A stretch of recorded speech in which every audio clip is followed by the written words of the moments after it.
Hello and welcome back to another 10-minute investor eye test. This is Sasha with Arcanum Ventures. I'm here with my good friend and colleague Carmelo, and today we are diving into Sophon, a highly anticipated, blockchain network for over a year now. Carmelo, what do you know about? You know a lot about Sophon, so how do you feel about Sophon? And I thought I knew a lot about it, but apparently I don't. But I think it's launching on Binance and a few other major exchanges today, actually, when this video comes out. They launched very mysteriously. They did a node sale. We obviously did quite a bit of research on nodes, and we'd made a few videos on node sales too, which I encourage you to check out, even though that meta has kind of changed or died out a little bit. But yeah, Sophon raised ungodly amounts of money against God knows what. There was no information about what they actually did for the longest time, and I imagine that's changed since we first took a look at it last year, and we've been anticipating and wondering what it's been about.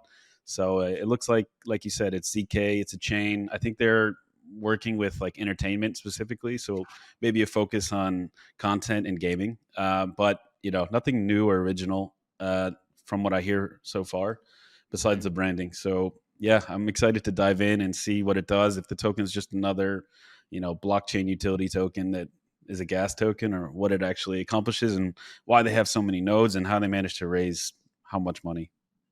Yeah, absolutely. I think that was a good point, actually. We don't really know anything about Sophon besides what you had just mentioned and what we had read, recently. And so no one knew anything about Sophon. They raised a ridiculous amount of money, and they did it through seemingly speculation and hype and promising literally nothing and, showcasing literally nothing and then telling people that we don't know what this is for. You don't know what it's for yet. We're going to figure it out a little bit later. I guess some inside alpha. We know some people that have been in touch with the team since they had raised, and apparently they had pivoted a number of times. So that's not a good look from a team that's raised over $70 million publicly.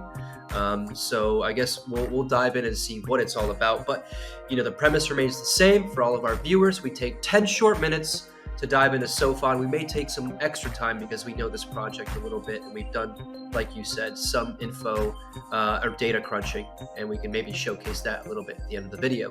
But make sure you stick around till the end where we give our verdicts. And without further ado, should we dive in? Yep, let's do it. Let's do it. 10 minutes on Sophon, starting right meow. And we're starting a little bit unconventionally. We're starting with ICO drops because I think they had more information on the upcoming token launch, right? And so, Mello, Yep. you mentioned you took a brief look at this before, and there were some things that stood out to you very quickly, right? What are those things? Well, yeah, raised 84 million and across 7 rounds. I imagine one of those rounds or multiple rounds is the node sale that we talked about last year. I think that might have been, they did seed investments or pre-seed investments, and then they did that more public round, and then they're launching at a estimated $1 billion valuation. And then you also have that TVL campaign above that you just scrolled past. They're doing a huge airdrop. I'm not sure what percentage of the tokens, but I think it's something around like 20% of tokens or 37% or something Wow. crazy like that. But we've talked about this before on other videos, especially with regards to blockchains that are launching. And the whole name of the game in the beginning is to get TVL on there, and it doesn't matter if it lingers or stays. They just want to. This is just like a very cosmetic, flashy thing to showcase. Like, look how much value we've been able to bridge over to our chain. We have no idea if it's going to stay there or not, but we have it right now, and we're going to reward people. We saw that with like Blast and some of these other networks. It's pretty common. I think Manta as well. So get a bunch of money locked up on chain and reward people for it, and hope that they stick around and see value in the chain. Yeah, there's a lot to unpackage here. I wish we had 30 minutes honestly for this, but the total raised, like you said, 60+ million in the node sale, which was all speculation driven. Pre-valuation of $1 billion. That's already a lot. That's massive for a. Is this a layer two blockchain? Yeah, that's massive. And so I already I don't know if people are looking at this with the right set of glasses on. The idea of airdropping 20% to yield farmers that are promoting TVL across the network. So 20% of 1 billion valuation, $200 million. So they're potentially giving away $200 million of value, and what they've gotten so far is $400 million in a temporary loan. So like that's not a very good strategy so far. I wonder what's going to happen once this campaign goes on. But like they're raking in money left and right from investors and speculators. 84 Yep. million is huge, and based on what we saw in the early stages of this, the node sale, when they raked in 60 something million, they could have built Solana over again, maybe multiple times. So I'm really interested to see when we dive into the site, like what sort of technical aspects are we going to see for this blockchain that can differentiate it from a really competitive space right now. Yeah, and I think it's important to note that it is a ZK Sync hyperchain. And when this was announced, I think the founding team came from ZK. I'm not positive, but I think that's what I remember hearing. And when they announced this, that technology wasn't even live yet. So there was nothing to build it off of aside from promises like, oh, we hope that this will look like this so that we can build this chain. So they did raise a bunch of money before figuring out exactly what they were going to do with it, which isn't always a bad thing, but it is interesting to note. It is kind of crazy. They raised 60 plus $1 million on hopes and dreams. Like what if that ZK tech stack was not developed properly, or it was like delayed indefinitely? That's wild. Yeah. But let's dive into the website and see what we got. We've got the Sophon.xyz website up, and already I'm gonna facepalm a little bit. This I don't like the way this looks, man. It's I so don't strange. I mean, I don't hate it. Just it's at least original and unique, which is a big problem in crypto. Is originality. Nobody really knows how to make a website that looks different than all these other tech websites. But it is weird. It kind of triggers me a little bit. I'm not sure what they're trying to go with. Like this lady's meditating, and you can see up her nose. I guess. Yeah, very strange. But apparently, Sophon is the operating system for crypto powered consumer experiences. That's news to me. As far as I know, and everyone that's interfaced with the team over the past year, they've never heard that tagline. And again, I think they had pivoted towards like gaming at one point. They were going to be a general purpose blockchain, and now it's very consumer focused. Interesting. I think in ICO drops, it mentioned entertainment focused. So maybe someone's information is incorrect. Yeah, I think it's more like IP focused, but who knows? I think they probably flesh that out as time goes on, and they try to get closer to what they want. But the biggest thing is this: I saw this before, and onboarding normies through really abstracted away account sign-ins and facial recognition, which is kind of always creeps me out a little bit. But maybe that's the future. Zero friction onboarding. I hate these images. I'm going to be honest. I really don't like that. They Oh, creep actually, me out. They remind me of a lucid dream that's about to go bad. So I'm not sure. this explains the weird picture above, though, like this angle. For I guess scanning your own face from a really low angle. I'm not sure why they chose that, but Yeah. now at least it makes sense a little bit. Yeah, yeah, for sure. But they claim zero friction onboarding. User Google, Apple, or Passkey to join. Your secure wallet is created automatically. That's not infrastructure that they've probably developed in house. That exists in large form everywhere now. I think through Third Web and a bunch of other infrastructure providers that you could easily integrate into any of your infra. So, like, marketing that might not be a fair thing to do. And this is a little bit weird. I was going to say something. I thought I saw somewhere else. Maybe it was on Twitter. We can look into it later about the utility of the token. But now it says gas free experience. So I'm wondering where this derives any value or accrual. Like they're not going to be collecting fees, or they're not going to use the token as a gas. It's a gas free experience, maybe, but they do have a gas token. So I'm not sure what they mean by gas free experience and how the token will function or slot into this ecosystem, if not a gas token. That's a really good point as well, because when people were speculating around the node sale, the idea was that nodes are going to be used to validate transactions and add security to the network. And Yep. each node would have like a specific number of token rewards assigned to them through some given amount of time. But the other speculation layer was that the nodes also are going to get a portion of transaction fees created from gas fees. And Yeah. so they just bait and switched node licensed purchasers or investors essentially, which is really concerning. I think. Wait, can you go back to that real quick? I think it says they worded it that way specifically. No, to the gas one in the middle. I Go. think it says you can sponsor gas fees. So maybe they do have a gas fee function for the token, but maybe, there's a big focus here on native account abstraction and gasless transactions. So maybe this is like a good strategy to onboard normies without them having to Mm. worry about gas fees and how you make an account or how you create a wallet. So it could be a good idea. And I think they were very deliberate with their language there, not to say this is like not a gas token. It's just you can enable that gas fee abstraction, whatever you want to call it. That is a good point. Maybe we can dive in a little bit deeper. I see a link here for the docs, but just real quick, it says a blockchain that serves the experience, build on the most user-centric framework available today. So, I mean, it's hard to make these claims because they're apparently the mainnet's live, but I don't know like who's built on it. I haven't heard anyone that's building on Sophon.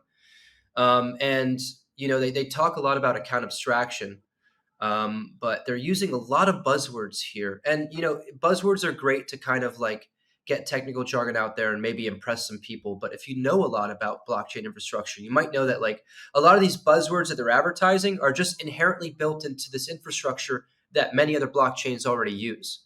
So it's Yeah. not like some sort of competitive advantage. Yeah, it's hard to say. I don't know. The space is being flooded with other chains, and they have to like do something differently. So, uh, I mean, they're using more interesting buzzwords than the ones we typically see, at least, and they do a semi compelling job of uh, kind of explaining what they do to non-technical minded people, which is good, I guess. Mhm. It is Trying to true. find some So they've positives here. Yeah, yeah, I know. We're being a bit harsh, but we have to try and look at the bright side of the silver lining. They do have light nodes apparently that no one had mentioned before, and then the Soph token powers the ecosystem, serving as the gas token, Yep. rewarding meaningful participation and driving value across next generation entertainment experiences. That's interesting. But they've got a bridge. Obviously, they're trying to encourage TVL transfers, and they've got some sort of exchange they could swap on Sophon, and then you could Yep. build on Sophon. Obviously, like hopefully with $65 million, they were able to develop some builder tools. But yeah, here's some documentation, and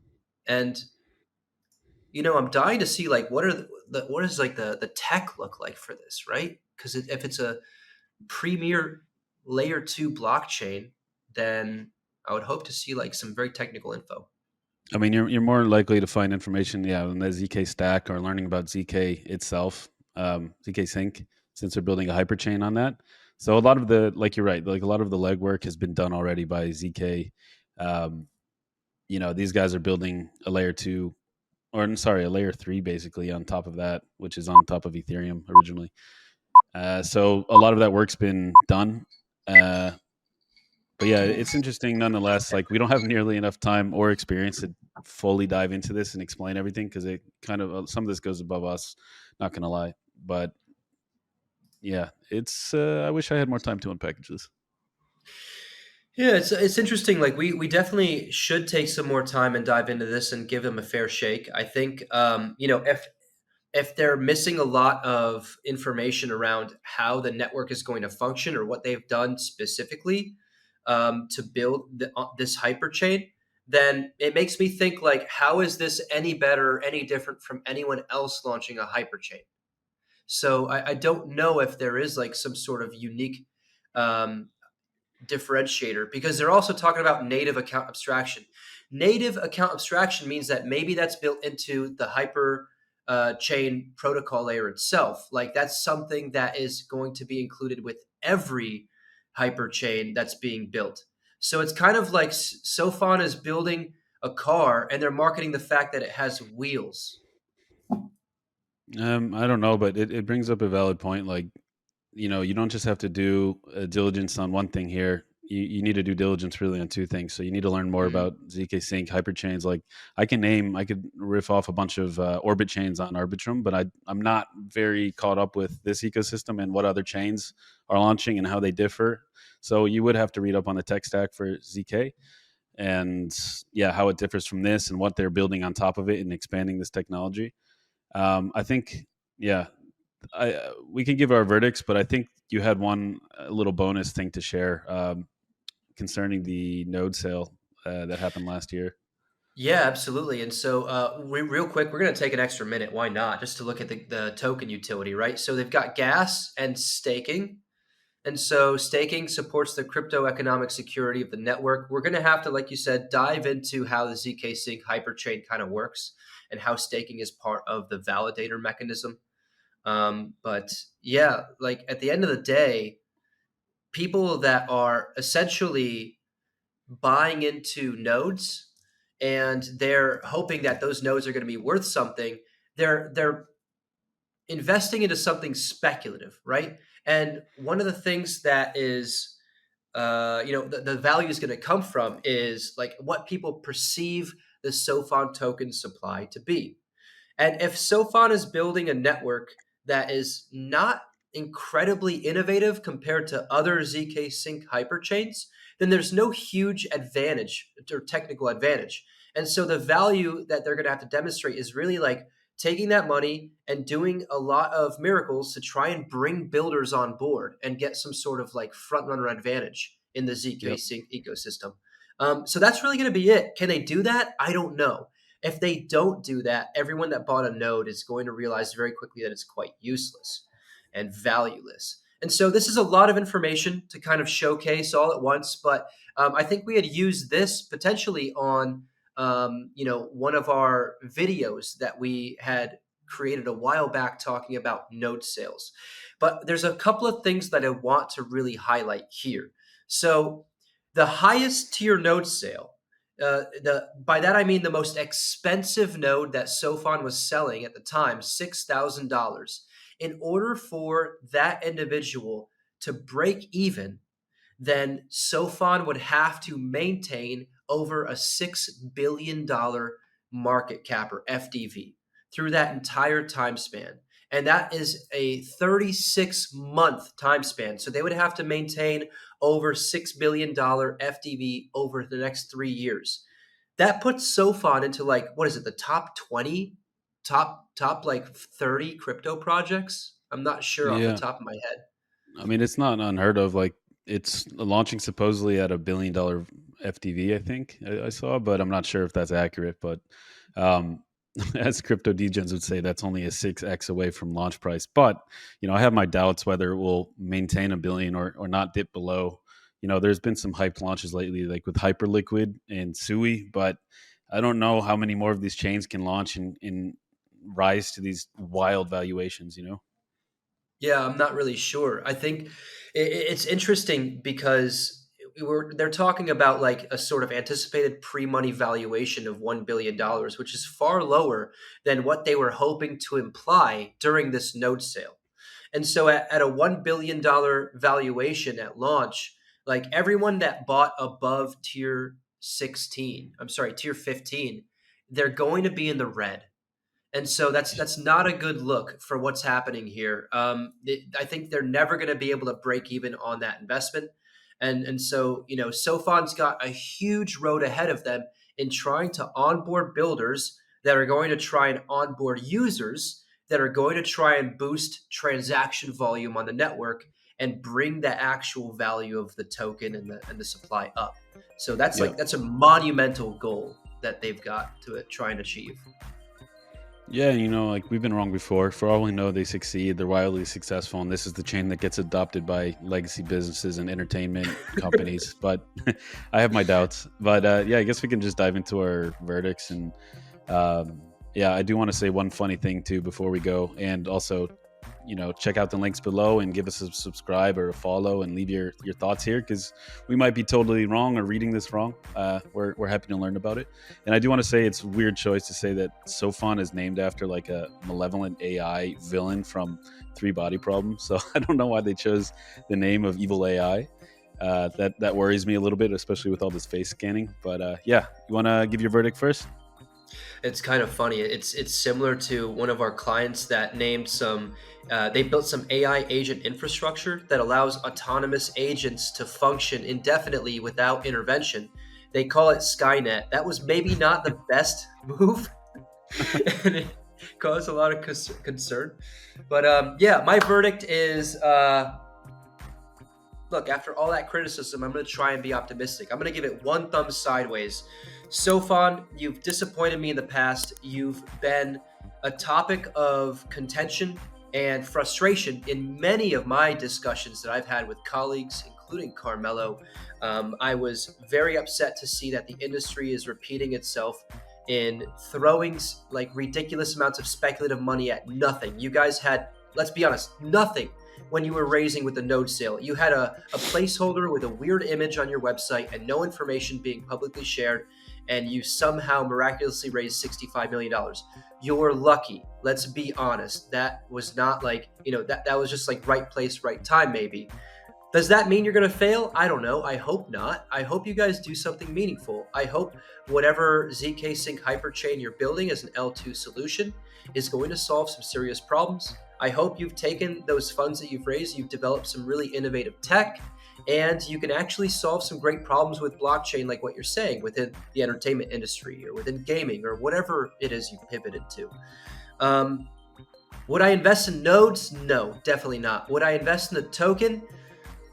Right now, I don't think so at that valuation, but I'll be watching it and seeing what you guys do. One thing we haven't looked is the builder ecosystem and the mainnet and the testnet activity. And so maybe there are a lot of people building with Sophon.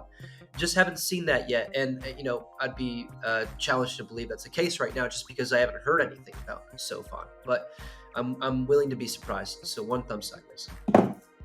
That's fair. I mean, I would say thumb up, but it would go down to thumb sideways based off of a few of the things that he said. No, it would be sideways, but you're right. Like as far as the investment goes, like the tokens and the nodes, not so comfortable with what I see so far. You're absolutely right about there not being much builder traction or builder focus in general, like the layout of the website. It's more about teasing mainnet and how we're going to reward people and what it's for and how we're going to abstract away these things, which is nice information. They do a good job explaining to regular people in layman's terms. But yeah, I didn't see any, like I couldn't name one. Even after that video, I couldn't name one company or app or protocol building on Sophon. And they could just be like one Disney partnership away from being legit. Like this happened with Flowchain, I think, Dapper Labs. But like they could be like setting their sights on like those big legacy companies and not like these little small fish in crypto.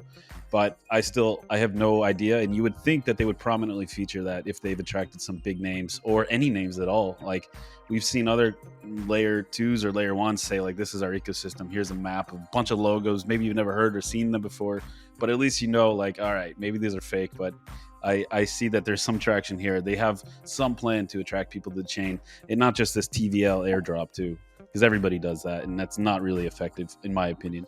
So I think it's interesting. I'll give them the benefit of the doubt. I think they did a great job with branding. They did strike while the iron was hot. They capitalized on a narrative really well. They probably capitalized on that better than anybody outside of maybe like Aether.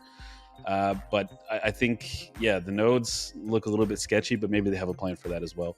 I do like that the tokens are mostly decentralized. Like I think more tokens are going out to the public than they are being retained by seed investors and the team itself. So kudos to them for that as well. So I'll say thumb sideways. I'd love to learn more about it, maybe even speak with the team. But right now, thumb sideways. Yeah, it's a good point. I think there's maybe one caveat, one risk. It's a very real possibility. I don't want to be so negative, but this is something that we had suspected with Blast and other networks that had raised a bunch of money. There's a real possibility that because the team is not very upfront about who they are, what their identities are. We haven't seen anything about the team. We haven't seen anything around builder traction. We've seen some speculative TVL campaign, but we have not seen any real money, just like other popular or effective layer 1 networks like Barachain is a good example. We haven't seen any real money being put towards business development initiatives, campaigns, or events to try and attract builders. And so there's a very real possibility that they just happen to position themselves in the right place, right time, raise tens of millions of dollars, and they're slowly trying to fizzle away while building something that can pass for something legitimate. But at the end of the day, everyone suffers and they blame the market. We've seen that before. Are we hoping that happens? No, we're not. We're hoping for the opposite. But people need to know that's a real possibility here. Yeah, sort of fits with the theme that I like a lot what I see lately and what we've covered on these videos, but I don't love the investment inside of it. And, the context of these videos is looking at these as investments, not as products, which could be interested to look into the future, how these things function and look through a different lens. But yeah, as an investment, uh, to be determined. Yeah, absolutely.